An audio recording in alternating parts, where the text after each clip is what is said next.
नमस्कार, मैं हूं संजय शर्मा। आप देख रहे हैं 4 PM यूपी। बहुत बड़ी-बड़ी बातें होती थी महिलाओं के सम्मान की, महिलाओं के उत्थान की। National crime record bureau NCRB जिसको बोलते हैं, उसमें अब कितने बलात्कार दर्ज हो रहे हैं इसका डाटा ही नहीं आता, वो खत्म कर दिया गया। कितने किसान आत्महत्या कर रहे हैं, कितनी महिलाओं से बलात्कार हो गए, अगर ये रिकॉर्ड ही नहीं आएगा तो आपको पता कैसे चलेगा कि देश में हालात क्या हैं। बहुत ही खतरनाक, खौफनाक हालात हैं महिलाओं के लिए। दैनिक भास्कर के राजनीतिक संपादक केपी मलिक से मैंने जानना चाहा कि ये जो यूजीसी के बाद विवाद है और खास तौर से उत्तर प्रदेश है, सोशल मीडिया पर ट्रेंड चल रहा है कि योगी आदित्यनाथ को हटाने की एक लंबी साजिश थी। पिछड़े और दलित नाराज हों और बीजेपी योगी आदित्यनाथ को हटा दे, क्या वास्तव में ऐसा है?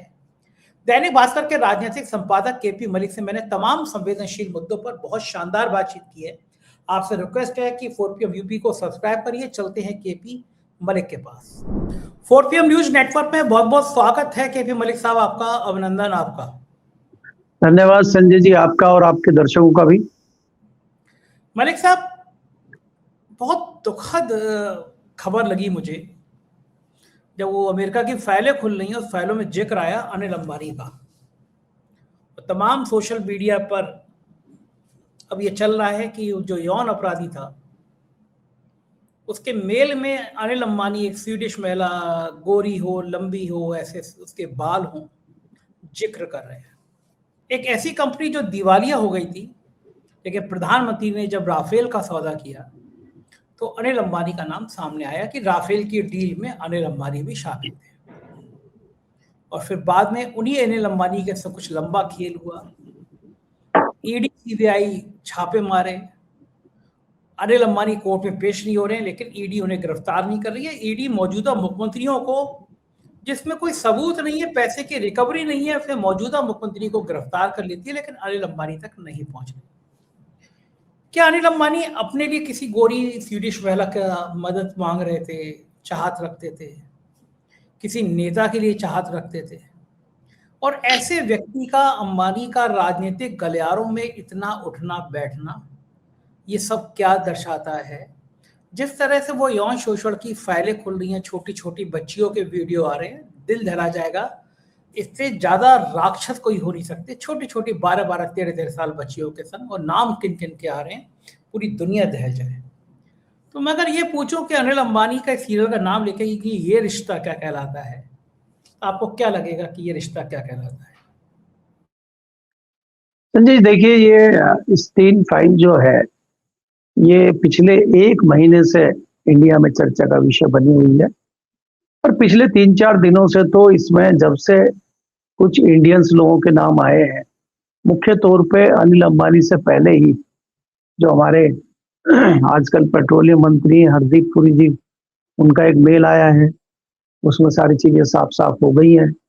आपके चैनल पे दर्जनों बार मैंने पूछा है कि भारतीय जनता पार्टी में जो 4 बार 5 बार सांसद हैं, वो ये सवाल पूछ रहे हैं कि कौन से घुंघरू लगे हुए हैं हरदीप पुरी जी में कि वो लगातार मंत्री हैं 3री बार।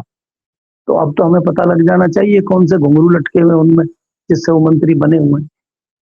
एस जयशंकर में कौन से घुंघरू लटके हुए हैं इसलिए वो मंत्री बने हुए, ये भी हमें समझ जाना चाहिए।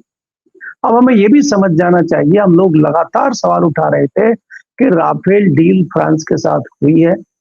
उस डील में जब जॉइंट प्रेस कॉन्फ्रेंस हमारे प्रधानमंत्री जी फ्रांस में कर रहे हैं, उसी में हेडफोन लगा के अनिल अंबानी भी बैठे हुए।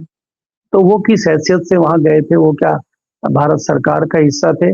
और अब तो तस्वीर साफ हो गई है, जब उनके मेल दिखे हैं, एप्स्टीन के साथ उनके मेल आदान प्रदान दिखे हैं, और उनको सुनहरे बालों वाली लंबी गोरी चिट्टी महिला चाहिए और इसको फाइनल करो। अब वो किसके लिए फाइनल कर रहे हैं, क्या कर रहे हैं? आप ये देखिए, ये सारी चीजें खुलने के बाद भी हमारी सरकार के कान पे जूं नहीं रेंग रही है, चुपचाप सब बैठे हैं, पिन ड्रॉप साइलेंस चल रहा है। पहली बार हुआ है 70 साल के इतिहास में कि राष्ट्रपति के अभिभाषण के बाद प्रधानमंत्री का और मुख्य विपक्षी दल के नेता का कोई भाषण नहीं हुआ है, और प्रधानमंत्री जी डर गए हैं लोकसभा में आने से, क्योंकि आपको पता है कि स्पीकर साहब ने उनको कह दिया कि अगर आप आएंगे तो महिलाएं आपके ऊपर हमला कर सकती हैं। फिर किसी ने पूछा कि महिलाएं हमला कैसे करेंगी, वो तो हथियार वगैरह तो अंदर जाते नहीं। उन्होंने कहा काट सकती है, दांत से हमला कर सकती है। तो ताड़काएं आ गई हैं वहां पे पार्लियामेंट के अंदर। देखिए, महिलाओं का सम्मान हम करते हैं, लेकिन महिलाओं का अपमान है ये, जिस तरह से महिला सांसदों की बात लोकसभा स्पीकर कर रहे हैं। और रही सही कसर उनके सांसद, एनडीए के सांसद, ये जो टिप्पणी दांत से काटने वाली करी थी, सबसे पहले टीडीपी के एक सांसद है जो एनडीए में सहयोगी दल है, उनके सांसद ने टीवी की डिबेट में कहा। और बाकी रही सही कसर तो जो हमारे निशिकांत दुबे जी उन्होंने पूरी करी दी।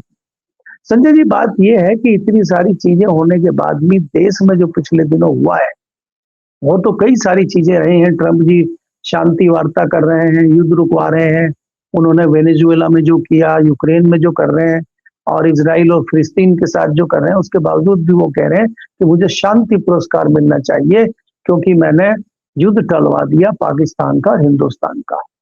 वो देखिए हमारी कितनी चिंता कर रहे हैं, और वो कम से कम मुझे लग रहा है 80-90 बार ये बात कह चुके हैं और हम उनका जवाब नहीं दे पा रहे। हमारे प्रधानमंत्री जी ना तो हाँ कर रहे कि हाँ उन्होंने ही रुकवाया, सही बात है, और ना कर। सबसे बड़ी हैरानी की बात अभी हुई कुछ दिन पहले कि एक बड़ी डील हो गई और यहाँ पता ही नहीं है किसी को। यहाँ बजट सेशन चल रहा है, ना पार्लियामेंट को पता, ना मंत्रियों को पता, और वहां एक डील हो गई, वहां बम बम चल रहा है।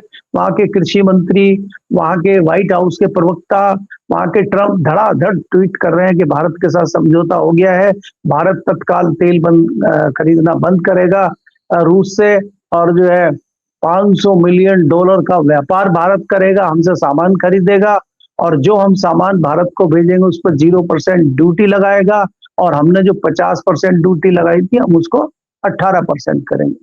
और यहाँ देश में जो है भक्त लोगों ने ढिंढोरा पीटना शुरू कर दिया कि देखिए मोदी जी ने बिना कुछ कहे ट्रंप को झुका दिया, 50 से 18 पर ले आए।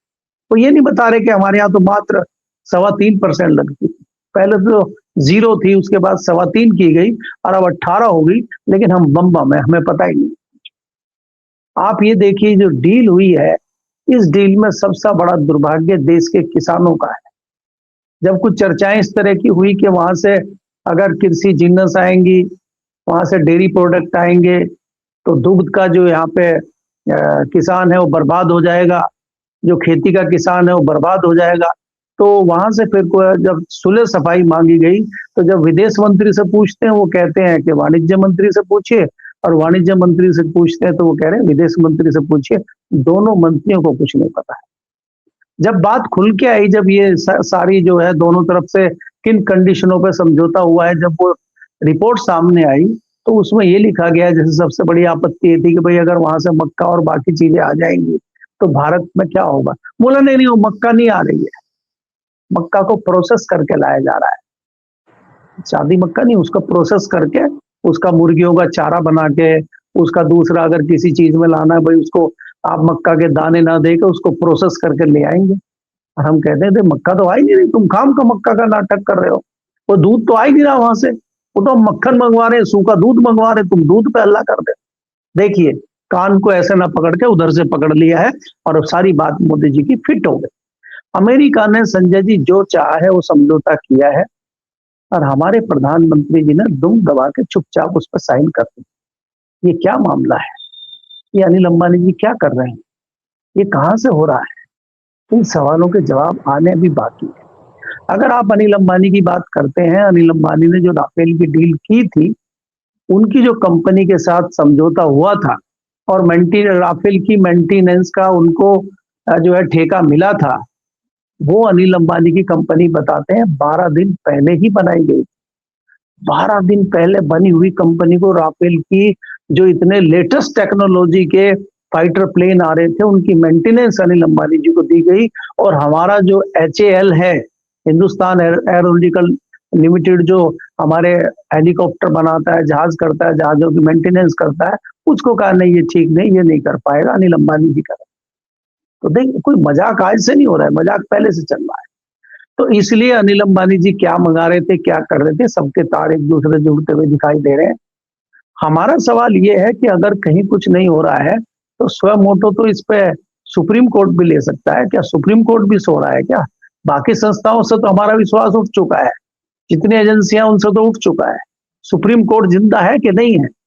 जी बिल्कुल ठीक बात कह रहे हैं। और दूसरी तरफ मैं, जब महिलाओं की बात हो रही है, तो मैं आज शिल्पा शेट्टी जी का एक बयान सुन रहा था कि मैं मोहन भागवत जी से बहुत प्रेरणा लेती हूँ, उनकी जिंदगी से सीखती हूँ, जिनका पति पॉर्न फिल्म बनाने के आरोप में जेल में रह चुका, जेल हो आया, पॉर्न फिल्में बनाता था, जो खुद करोड़ों रुपए के घोटाले की आरोपी हैं, ईडी पूछताछ कर रही है।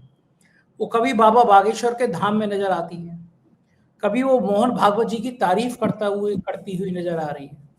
अब शिल्पा शेट्टी अगर मोहन भागवत जी से बहुत कुछ सीख रही हैं, तो क्या लगता होगा मोहन भागवत जी क्या सिखा रहे होंगे? और ये बदनाम लोग जो पॉर्न मूवी बनाते हैं, जो करोड़ों रुपए की हेरा फेरी करते हैं, वो इस तरह मोहन भागवत को जानबूझ के बदनाम कर रहे हैं, या फिर शरण मांग रहे हैं, कभी बाबा बागेश्वर के यहाँ, कभी मोहन भागवत के यहाँ। तो ये वो सेंटर है कि जहाँ पे शरण मिलती है ऐसे बदनाम लोगों को, ऐसे लोगों को जिनकी ख्याति अब पूरी दुनिया में फैली हुई है।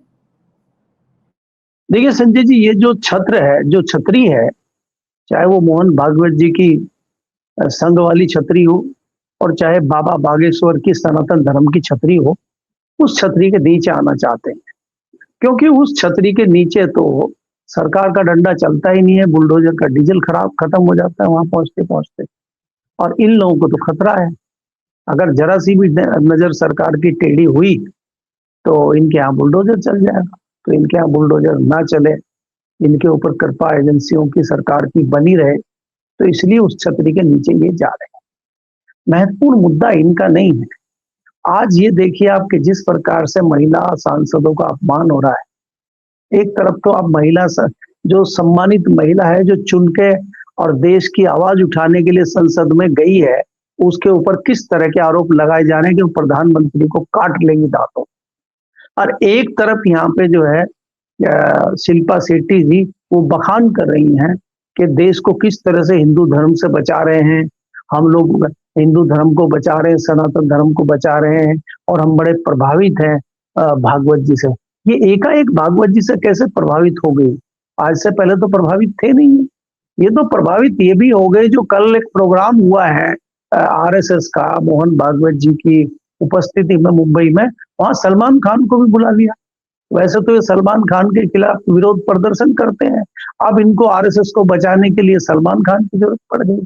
तो देखिए संजय जी, ये समझना पड़ेगा आपको कि ये सिर्फ वोटों की नूरा कुश्ती है। हमारी सरकार कैसे बने? अभी तक तो मोहन भागवत जी कह रहे थे कि हिंदू धर्म के चश्मे चिराग हैं मोदी जी, और उनको जो है वोट दिलवाना है, किसी भी तरह से सारी चीजें करनी है। अब उनको मोदी जी में खोट नजर आने लगा है।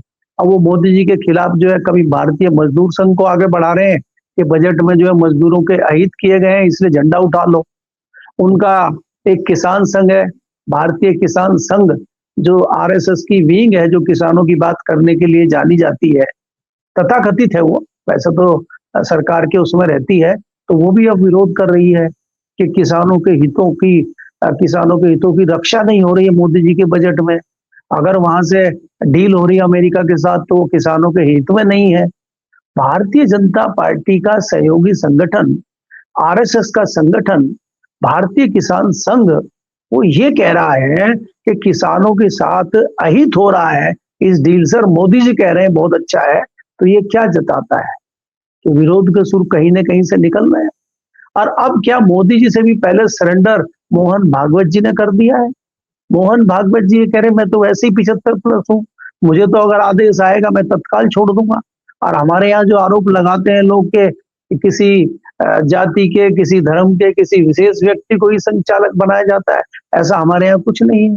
तो हमें तो लग रहा है कि जैसे मोदी जी को कहते थे कि उन्होंने अमेरिका के सामने सरेंडर कर दिया, हमें तो लग रहा है उनसे पहले मोहन भागवत जी ने सरेंडर कर दिया है। तो संजय जी, ये जो चल रहा है देश में, चाहे वो आरएसएस हो, चाहे वो भारतीय जनता पार्टी हो, सबकी नूरा कुश्ती ये है कि वोट कैसे मिले। अब आपका ध्यान नई चीज कब गया है कि नहीं गया है, आसाम के मुख्यमंत्री हेमंत बिस्वा शर्मा बहुत बड़े क्रांतिकारी नेता है। उन्होंने एक ट्वीट कल किया और उन्होंने एआई से एक बहुत बढ़िया वीडियो बनाया बंदूक से निशाना साधते हुए, और जिसको वो टारगेट कर रहे थे उस टारगेट में दिखाया कि 2 मुस्लिम है, एक युवा है एक बुजुर्ग है, और वो टारगेट पे है। और इधर से जो है जो कि ये उनको दिखाया गया है कि वो शिकारी हैं। जब शिकारी गोली चलाते हैं इधर से तो टारगेट पे जाके लगती है, और शिकारी जो है वो अपनी बंदूक ऊपर उठा के बताते हैं ये शिकार है। और ये भारतीय जनता पार्टी के ऑफिशियल ट्विटर हैंडल से ट्वीट किया गया। जब इस पर लोगों ने आपत्ति जताई, कहा सुप्रीम कोर्ट सोमोटो ले सकते हैं क्या, ये तो बहुत बड़ा अपराध है, इससे तो दंगे भी भड़क सकते हैं। एक मुख्यमंत्री अगर सरेआम ये कर रहा है तो बाकी लोग क्या कर रहे होंगे, तो इस पर संज्ञान लेना चाहिए। तो जब थोड़ी इस तरह की चर्चा हुई और प्रशांत भूषण जैसे बड़े वकील ने ट्वीट किया, और ये भी हुआ कि शायद वो इस पे जो है सुप्रीम कोर्ट में याचिका भी दायर कर सकते हैं, तो तत्काल वो डिलीट कर दिया गया ट्वीट। तो क्या डिलीट कर देने भर से इनका जो अपराध है वो समाप्त हो जाता है?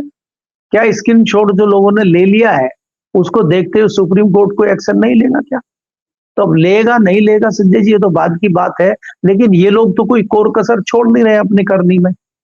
तो इसलिए मैं ये कह रहा हूं आपको कि जितनी चीजें आप देख रहे हैं और जो सवाल आपने पूछा है उसका जवाब यही है कि ये सब नूरा कुश्ती बंगाल में और आसाम में, चाहे वो आरएसएस हो, चाहे वो बीजेपी हो, चाहे उनके नेता हो, सबकी कोशिश ये है कि चुनाव को कैसे जीता जाए। क्या मोहन भागवत जी ये सारी चीजें करके, विराट हिंदू सम्मेलन करके देश में, क्या वहां वेस्ट बंगाल में और आसाम में भाजपा को जिताना चाहते हैं, या वास्तव में कुछ दूसरा मामला है? अभी इसका भी विश्लेषण जरूरी है। जी ठीक है मलिक साहब, बिल्कुल आप सही कह रहे हैं कि देश में जिस तरह की ये नफरत का कारोबार हो रहा है बहुत शर्मनाक है कि ये वो मुल्क है जहाँ हिंदू मुसलमान सिख ईसाई सब प्यार से रहते थे। होली जो थी वो मुसलमानों के मोहल्ले में खेली जाती थी, सिवैयाँ ईद पर हिंदुओं के घर बनाई जाती थी। उस तहजीब को बिगाड़ने की कोशिश है। लेकिन बात मैंने जहाँ से शुरू करी वो बच्चियों के महिला उत्पीड़न की, आज मेरे को मन कर रहा है कि मैं उसी विषय पे बात करूं। मैं देख रहा था कि भारत में कितने बलात्कार रोज होते हैं, तो मैंने देखा कि नेशनल क्राइम रिकॉर्ड ब्यूरो ने वो आंकड़े देना ही बंद कर दिए। 122 के आंकड़े हैं जहाँ पे रोज 80 से 90 बलात्कार रोज रिपोर्टेड हो रहे हैं, लिखी जा रही थी। सैकड़ों केस ऐसे होते हैं जिससे बलात्कार का मुकदमा ही नहीं लिखा जाता। अनुभव सिन्हा देश के एक बहुत जाने माने डायरेक्टर हैं, बहुत शानदार पिक्चर बनाई है। कांधार विमान अपहरण कांड पे भी बहुत बढ़िया उनकी पिक्चर आई थी। अभी उन्होंने 80 पिक्चर बनाई, 80 नाम से पिक्चर बनाई है। ये रोज कितने बलात्कार रिपोर्ट हो रहे हैं। तापसी पन्नू एक बेहतरीन अदाकारा है, वो उसमें है। मैंने उसका ट्रेलर देखा और मेरा दिल दहल गया कि किस तरह महिलाओं को बलात्कार जैसे मुद्दे पर पूरा जिंदगी उनको उसी चक्रव्यूह से निकलने में लग जाती है। उन छोटी बच्चियों का जिसमें जिक्र है प्रिस्टीन फाइल में, उन बच्चियों के जीवन पे कैसे लगा होगा। मैं अपने दर्शकों को वो ट्रेलर दिखा रहा हूँ, 2 से 2.5 मिनट का है। फिर केपी मलिक साहब आप देखिए, फिर हम लोग चर्चा करेंगे कि महिलाओं को समाज में अभी भी अधिकार क्यों नहीं मिल पा रहे। देखिए जरा ये ट्रेलर। मैम, इस अपराध वाले दिन देश भर में 80 रेप कंप्लेंट्स हुई थी, जिसमें से 76 का तो ट्रायल भी स्टार्ट नहीं हुआ है। तेरा बैग यहाँ रख रहा हूँ। अरे पागल, तुम पागल। मम्मा, I love you को मलयालम में क्या बोलते हैं? എനിക്ക് നിന്നെ ഇഷ്ടം।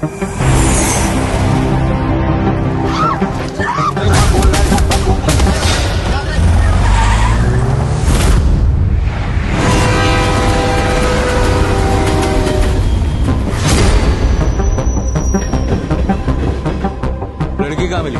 सामने मिली। जानता है रामधारी सिंह दिनकर ने क्या लिखा है? ये शुक्ला और दिनकर दोनों को सामने बैठाओ, झूठ बोल रहे हैं साले। झूठ बोल रहे हैं। चल मम्मी के साथ वो क्यों किया उन लोगों ने? सना दीदी ने बोला क्या बोला? सीक्रेट है। हमारी गाड़ी चोरी हुई थी, चारों लोग शादी में थे, शादी की इन सब की फोटोज हैं, प्लीज रिलीज अस। जिसने लिफ्ट दी थी उस गाड़ी की भी फोटो होगी आपके पास? गाड़ी की फोटो कौन लेता है? गाड़ी लूटने के बाद शादी में कौन जाता नवर्धन जी? एक भी लड़के का डीएनए सैंपल इसे मैच नहीं हुआ। कभी नंबर प्लेट नहीं मिलती, कभी डीएनए। एक ही बेटा है, आप तो बस आंकड़ा बोलिए, यहाँ बाहर कहीं भी हम पहुँचाएंगे। आप मर्द हो ना, ये काम हो सकता है कि लड़की की इच्छा के पे कभी हुआ है क्या? एटीएम से यहाँ तक का रास्ता तो सिर्फ 10 मिनट का है ना, बाकी 25 मिनट क्या कर रहे थे? तो आपके मुताबिक ABCDE ने रेप नहीं किया। मुझे उनके फेस याद नहीं थे। ऐसे इंसिडेंट के फेसेस कोई कैसे भूल सकता है? आपके साथ हुआ ऐसा कुछ? पर्सनल हो रही हैं आप। अब हो रही हूँ मैं पर्सनल, किसी को होना पड़ेगा पर्सनल। ये पहचान नहीं पा रही? I feel sorry for her, लेकिन वो इनका फॉल्ट है। मेरा फॉल्ट है मैम। मैं 6 साल से जिन लड़कों को पढ़ा रही हूँ उनमें से एक ने क्लास के व्हाट्सएप ग्रुप में लिखा है कि उस दिन उसको इनवाइट क्यों नहीं किया किसी ने, वहां कार में।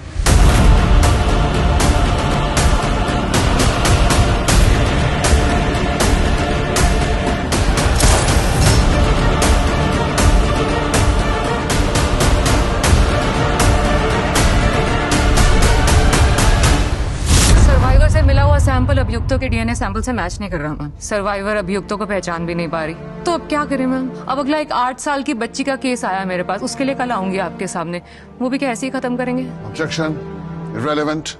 आई agree, it's irrelevant. I also agree ma'am, irrelevant.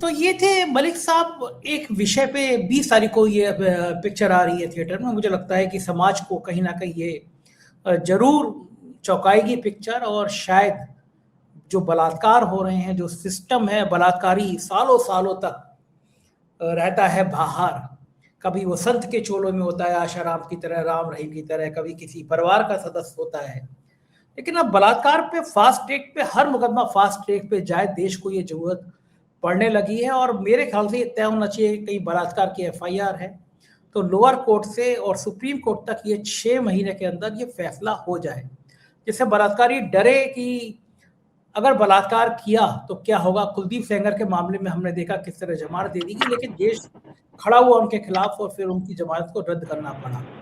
आपको लगता है कि इस तरह की जो 80 पिक्चर आ रही है ये समाज में कहीं ना कहीं महिलाओं की जागृति का संदेश देगी, और महिलाओं के उत्पीड़न के लिए क्या करना चाहिए? 33% आरक्षण दिया जाएगा, बड़े जोर शोर से बिल पास हुआ था। भारतीय जनता पार्टी में क्या 33% आरक्षण मिल पाया? क्या लगता है कि कभी महिलाओं को बराबरी का हक मिल पाएगा इस देश में या नहीं मिल पाएगा मलिक साहब? संजय जी, पहले तो मैं साधुवाद दूंगा 80 फिल्म के जो निर्देशक हैं, उन्होंने बहुत अच्छे मुद्दे पे ये फिल्म बनाई है। और दुर्भाग्य आप महिलाओं का देखिए, लड़कियों का देखिए कि आधा उत्तराखंड सड़कों पे रहा कई दिन तक और सरकार के कानों में जू नहीं रहेगी। अंकिता भंडारी के मामले पे, अंकिता भंडारी के जो दोषी हैं वो आज भी खुलेआम घूम रहे हैं। तो इससे बड़ा जो है आप ये कहिए कि अन्याय क्या हो सकता है महिलाओं के साथ। आपने देखा कि सत्ताधारी दल के विधायक जेल से बाहर आ जाते हैं, उनको बहुत जरूरी काम है, और वो जो पीड़िता थी उसके परिवार में उसके पिताजी को, उसके रिश्तेदारों को, उसके चाचा को, कई लोगों की हत्याएं हो चुकी हैं, उसके ऊपर हमले हो चुके हैं, लेकिन सरकार किस प्रकार से काम करती है। इसके अलावा देश में आप देखेंगे वो ये पुराने आंकड़े हैं संजय जी, और ये भी 2022 के हैं जब 80 का रिकॉर्ड है, और रिकॉर्ड में आप ये देखते हैं कि पुलिस आसानी से FIR नहीं करती। तो ऑन एवरेज मान के चलिए इसको कि ये कम से कम डबल आप इसको ले लीजिए, और अब तो आप 2026 में बात कर रहे हैं, इन आंकड़ों में काफी हद तक वृद्धि हुई है। तो इस इतने बलात्कार डेली हो रहे हैं, लेकिन ना सरकार जाग रही है, ना कोई एजेंसी जाग रही है। ये जो कानून है, मुझे लगता है कानून गरीब लोगों के लिए है, उनके ऊपर डंडा चलाने के लिए है, बड़े लोगों का कुछ नहीं बिगड़ता है। आपके सामने उदाहरण है, चाहे वो बाबा राम रहीम हो, चाहे वो आपके कुलदीप सेंगर हो, चाहे वो आपके अंकिता भंडारी के दोषी हो। क्या हुआ है मुझे आप बता दीजिए। पब्लिक सड़कों पे आती है, उसके बावजूद सरकार कुछ नहीं करती है, तो सरकारों की बेशर्मी इससे ज्यादा क्या हो सकती है। लेकिन मुझे लगता है कि डायरेक्टर ने बहुत अच्छा काम किया है। इस तरह की फिल्में बननी चाहिए ताकि कम से कम समाज तो जागरूक हो सके और महिलाएं अपनी जिम्मेदारी समझ सके, महिलाएं भी समझें कि किस प्रकार से इन राक्षसों से बचा जाए और कैसे इसके इंतजाम हो। तो अगर जागरूक रहेंगे तो इन आंकड़ों में मुझे लगता है कमी आ सकती है। और सरकारें क्या कर रही, पुलिस बल क्या कर रहा है, वो बात की बात है। हमें खुद भी जागृत होना होगा और जागृत होके इस तरह की समस्याओं से काफी हद तक बचाव हो सकता है अगर हम अपनी बच्चियों का ध्यान दें। जो पेरेंट्स हैं वो बच्चियों पर निगरानी रखें। आजकल तो अत्याधुनिक जो है फोन आ गए, उनमें तमाम चीजें होती हैं कि आप उनके लाइव लोकेशन डाल सकते हैं, संपर्क किया जा सकता है। आजकल की बच्चियां भी पढ़ी लिखी हैं, तो सावधानी मुझे लगता है बचाव है, तो सावधानी भी रखना है। हर चीज हम पुलिस के भरोसे भी नहीं छोड़ सकते। इसलिए मुझे लगता है कि बहुत अच्छी फिल्म है और इससे कई लोगों को इससे फायदा मिलेगा, कई लोग जागरूक होंगे, मैं ये कह सकता हूँ। मलिक साहब, एक भारतीय जनता पार्टी का मैं कहूँगा सबसे संवेदनशील विवाद था, उस पर फिर एक ट्वीट आया है अनुराग ठाकुर का। ट्वीट में लिखा है कि भारतीय जनता पार्टी और मोदी सरकार समाज के सभी वर्गों का हार्दिक सम्मान करती है, हर समाज की गर्मा शुचिता के सम्मान की प्रबल पैरोकार है। समाज के किसी भी वर्ग को नीचा दिखाने और उसकी छवि खराब करने की कोशिशें हमें कतई अस्वीकार है। केंद्र सरकार द्वारा नेटफ्लिक्स पर विवादित घूसखोर पंडित फिल्म का टीजर और उससे जुड़े सभी कंटेंट को हटाने का आदेश स्वागतपूर्ण सराहनीय है। ब्राह्मण समाज समेत किसी भी अन्य समाज के खिलाफ दुर्भावना से भरी किसी भी कृत्य की हम निंदा करते हैं। सर्व समाज के सम्मान को सुरक्षित रखने के लिए मोदी सरकार प्रतिबद्ध है। ये अनुराग ठाकुर जी का, मंत्री जी का ट्वीट आया। नीचे ट्वीट लिखा है, किसी ने कमेंट किया कि मोदी जी इतने बेशरम हैं। ये शब्द मैं क्षमा के संग इस्तेमाल कर रहा हूँ, देश के प्रधानमंत्री के लिए नहीं बोलना चाहिए, लेकिन लिखा है तो मैं पढ़ रहा हूँ। मोदी जी इतने बेशरम है कि थोड़े दिन पहले यूजीसी पर मुंह तक नहीं खोले थे, और जैसे ही दिखा कि यूजीसी की वजह से साउंड बोर्ड छटक रहे हैं, तो आ गई फिल्म का नाम बदलने की क्रेडिट लेने, जो कोर्ट के द्वारा पहले ही निरस्त किया जा चुका है। बार बार टीवी पे चलाया गया कि योगी जी के निर्देश पर फिल्म एफआईआर कराई गई है, और योगी जी ने निर्देश क्यों दिए? क्योंकि मामला पंडितों से जुड़ गया था, लोग सड़क पे आ गए थे। पिक्चर तो बहाना है, पंडित बोर्ड पर निशाना है। ब्राह्मण शंकराचार्य के को इतना अपमानित किया गया, उनके छोटे छोटे अबोध संत को चोटी पकड़ के खींची गई, उस पर सरकार ने एफआईआर नहीं कराई, उसमें अधिकारियों ने माफी नहीं मांगी, आज तक कोई बयान नहीं है। लेकिन इस पिक्चर अनुराग ठाकुर का भी ट्वीट नहीं आया संजय जी शंकराचार्य के मामले पे। शंकराचार्य के और उनके चोटी पकड़ खींचते पे ब्राह्मण समाज के लिए ट्वीट नहीं आया। हाँ। लेकिन ये ट्वीट तुरंत आ गया क्योंकि ब्राह्मण समाज सड़कों पे आ गया, दिख गया कि यूजीसी में डिब्बा गोल हो गया, अब कैसे ब्राह्मणों को बचाएं। ये ब्राह्मण राजनीति जो उत्तर प्रदेश में शुरू हो गई अचानक, इसका कितने गंभीर परिणाम हो गए। और अगर अब यूजीसी पर अध्यादेश ही लाती है सरकार, तो पिछड़े और दलितों में ये मैसेज नहीं जाएगा कि ब्राह्मणों की बड़ी चिंता हो गई, ब्राह्मण नाराज हुए, पिछड़ों और दलितों की चिंता नहीं है सरकार को। संजय देखिए, ये जो मामला है, भारतीय जनता पार्टी ने उत्तर प्रदेश को केंद्र में रख के ये रणनीति बनाई थी। उनको मालूम पड़ गया था कि दलित और पिछड़ा उनसे खिसक चुका है, क्योंकि भारतीय जनता पार्टी को छोड़ के वो विपक्षी दल समाजवादी पार्टी और कांग्रेस के पाले में चला गया था। और अब जिस प्रकार से पिछले 1-1.5 महीने से सुगबुगाहट चल रही थी कि ब्राह्मण समाज के विधायक मीटिंग कर रहे थे और लग रहा था कि ब्राह्मण समाज के विधायक भी नाराज हैं, तो इन्होंने क्या किया कि सबसे पहले तो इन्होंने क्या किया कि जो दलित और पिछड़े चले गए उनको मनाने के लिए ये बिल पेश कर दिया। और इनको लगा कि ये सुप्रीम कोर्ट में जाके ठहरेगा नहीं, वहां पे अटक जाएगा तो पिछड़े भी आ जाएंगे और ब्राह्मण भी खुश हो जाएंगे, जब बिल रुक जाएगा, कुछ दिन हल्ला होगा, बाद में रुक जाएगा। अब ये गले की हड्डी बन गया है भारतीय जनता पार्टी के लिए। अब पास हो तब भी दिक्कत है, ना हो तब भी दिक्कत है। दूसरा क्या है संजय जी, दलित इतनी आसानी से पीछे आता नहीं है। और आप खाली भारतीय जनता पार्टी को यहाँ मत देखिए, आज की डेट में तो बड़ी ब्राह्मणों की चिंता मायावती जी को हो रही है। मायावती जी लगातार कह रही है कि ब्राह्मणों का बड़ा अपमान हो रहा है। वो अपना पुराना संदेश भूल गई हैं कि तिलक तराजू और तलवार इनको मारो जूते चार, तब ब्राह्मणों का अपमान नहीं हो रहा था, आज ब्राह्मणों का बड़ा अपमान हो रहा है। अब ब्राह्मणों का अपमान हमारे जो दोस्त हैं, हमारे आपके ब्रजेश पाठक जी, उनको बड़ा दिख रहा है कि ब्राह्मणों का अपमान हो रहा है। शंकराचार्य जी का अपमान हुआ, 10 दिन शंकराचार्य जी बैठे रहे, तब वो नहीं आए कहीं, अब उनको बड़ा अपमान दिखाई दे रहा है। तो ये सब वोटों की राजनीति है, सब वोटों के लिए ये नूरा कुश्ती चल रही है। अब यही अनुराग ठाकुर है, पार्लियामेंट में आपने देखा था कि वो जो $80 की और 80,000 की जो बेल्ट आती है उसको छुपा रहे थे, और बाहर कह रहे हैं कि ये जो है हिंदू धर्म की बात करते हैं, देशभक्ति की बात करते हैं, और इनके विदेशी कपड़े, विदेशी टूर, विदेशी पहनावा, और राहुल गांधी के पीछे पड़े रहते हैं। तो ये पर्दे के पीछे कुछ और हैं और पर्दे के बाहर कुछ और है। इनका इनका चरित्र कुछ और है, चेहरा कुछ और है। तो इनके विषय में बहुत अधिक बात करना, इनके बारे में बहुत अधिक बात करना मुझे नहीं लगता उचित है। हमें ये देखना होगा कि एकाएक जो ब्राह्मणों की याद इनको उत्तर प्रदेश में आई है, इनको लग गया है। देखिए, ये आप भी जानते हैं संजय जी कि ब्राह्मण भले ही संख्या में कम हो, भले ही वोटों में कम हो, लेकिन ब्राह्मण परसेप्शन बनाने में सबसे आगे रहता है। और मायावती भी इस बात को जानती है कि मायावती की जो सरकार बनी थी उसमें यह था कहीं ना कहीं कि ब्राह्मण समाज मायावती के साथ आ गया है। और ब्रजेश मिश्रा के नेतृत्व में काफी हद तक ब्राह्मण समाज आया भी था।